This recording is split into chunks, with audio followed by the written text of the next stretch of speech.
கிறிஸ்துவுக்கள் மிக அன்பானவர்களே, தினம் ஒரு தூதர் மொழியாக உங்களை சந்திப்பதில் பெருமகிழ்ச்சி அடைகிறேன். இந்த நாளில் ஏசாயா தீர்க்கதரிசன புத்தகம் 58 8வது வசனம், அப்பொழுது விடிய கால வெளுப்பை போல உன் வெளிச்சம் எழும்பி உன் சுகவாழ்வு சீக்கிரத்தில் துளிர்த்து உன் நீதி உனக்கு முன்னாலே செல்லும், கர்த்தருடைய மகிமை உன்னை பின்னாலே காக்கும் என்று ஆண்டவருடைய வார்த்தை சொல்லுகிறது. ஆண்டவர் தம்முடைய பிள்ளைகளுக்கு வைத்திருக்கிற உயர்வையும் மேன்மையும் ஆசீர்வாதங்களையும் நன்மைகளையும் எப்படி வெளிப்படுத்துகிறார் என்றால், ஆரம்பத்தில் சற்று அமைதியான ஒரு துவக்கமாகத்தான் இருக்கும். போக போகத்தான் அதனுடைய வேகம் அதிகமாகும். இந்த இடத்துல பார்க்கிறோம், என்னன்னா விடிய கால வெளுப்பை போல அப்படின்னு சொல்றார். அப்போ விடிய காலத்தில் வரக்கூடிய அந்த சூரியன் எடுத்த உடனே மிக பிரகாசமாக இருப்பதில்லை. மெல்ல மெல்ல தான் அதனுடைய வெளிச்சம் பூமி எங்கும் பரவுகிறது. நடுப்பகலில் பிரகாசமாகவே இருக்கும், நாம் அறிந்தது. அதே போல கர்த்தர் உங்களுடைய வாழ்க்கையில் வர வர அப்படி விருத்தியின் அனுபவத்தை நிச்சயமாக கொடுப்பார். அன்பானவர்களே, இந்த வார்த்தை கேட்டுக்கொண்டிருக்கிற உங்களுக்கானது தான் இது. ஆகவே இந்த வார்த்தை உங்களுக்கென்று சொல்லப்பட்ட வார்த்தை. ஆகவே உங்கள் வாழ்வில் சீக்கிரத்தில் நீங்கள் பிரகாசத்தை பார்க்கத்தான் போறீங்க. அதோடு மட்டுமில்ல, ஆண்டவர் சொல்றாரு, அந்த மாதிரியான வெளிச்சம் எழும்பும். பிறகு பார்த்தீங்கன்னா உன் சுக வாழ்வு சீக்கிரத்தில் துளிர்த்தது அப்படின்னு சொல்றார். ஆகவே ஆண்டவர் முன்குறித்த அந்த நல்ல வாழ்க்கை, நலமான வாழ்வு விரைவில் உங்களுடைய வாழ்க்கையில் துளிர்க்கும். இனியும் காலதாமதம் ஆகாது. அப்போ என்ன அர்த்தம்னா, உங்களுக்கு அந்த விடியல் தொடங்கி விட்டது என்று தான் அர்த்தம். இந்த என்னைக்கு ஆண்டவர் இயேசுவை ஏற்றுக்கொண்டீங்களோ அன்னைக்கே உங்கள் வாழ்க்கையில் விடியல் தொடங்கிருச்சு. அது வளர வளர வளர வர பிரகாசம் அடையும். ஆம், நிச்சயமாக நீங்கள் எல்லா துறைகளிலுமே நீங்கள் பிரகாசம் அடைவீங்க.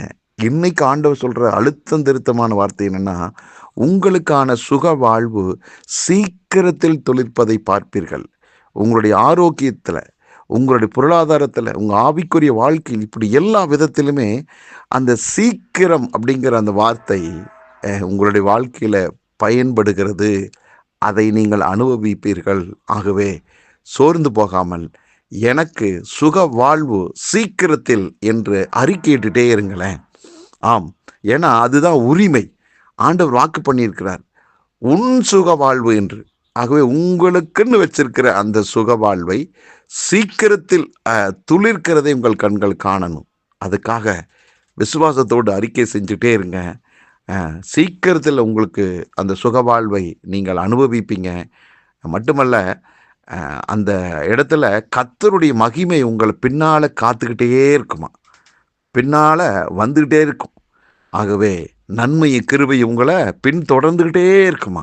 ஆகவே கொடுத்ததோடு நிறுத்தி கொள்ளாமல் தொடர்ந்து உங்கள் வாழ்க்கையில் அடுத்து அடுத்து என்று சொல்லி முன்னோக்கி போவதற்கு ஆண்டவருடைய மகிமை உங்களை காத்து கொண்டே இருக்கும். அது விலகவே விலகாது. அன்பானவர்களே, ஆண்டவர் உங்கள் வாழ்விலே நன்மையை துவக்கி விட்டார். அது ஒருவேளை ஆரம்பத்தில் அற்பமாகத்தான் இருக்கும், ஆனால் போக போக முடிவு சம்பூர்ணமாக இருக்கும். இதில் போட்டிருக்கு, கடைசி வரைக்கும் ஆண்டவருடைய மகிமை உங்களை பின்னால் இருந்து காக்கும். ஆகவே நீங்கள் பயப்படாதீர்கள்.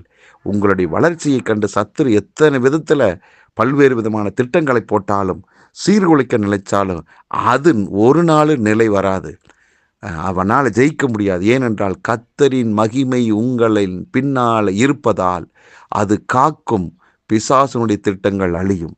கவலைப்படாமல் என் சுக வாழ்வு சீக்கிரத்தில் துளிர்க்கும் துளிர்க்கும் என்று சொல்லி எல்லா விதத்திலும் அறிக்கையிடுங்கள், வெற்றி அடைவீர்கள். ஜெபிக்கலாம். நல்ல பிதாவே, இந்த நல்ல நாளுக்காக நன்றி.